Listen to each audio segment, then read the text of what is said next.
What's up, family? So, a real tip to improve your life overall, read before going to sleep. Okay? Read a few pages or a few chapters before going to sleep every single day.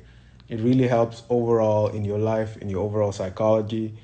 It helps you go to sleep and increases your knowledge overall. Reading just improves you overall. As long as you're reading something beneficial to you one way or the other.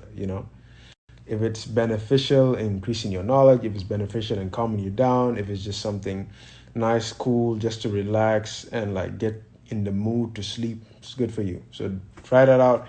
Read before going to sleep. Hope that helps.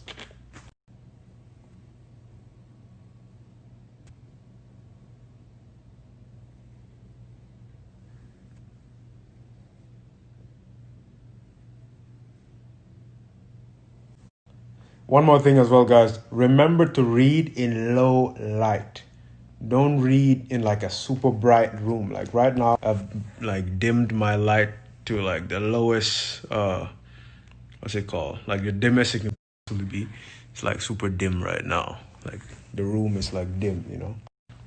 So read in low light and protect your eyes as well.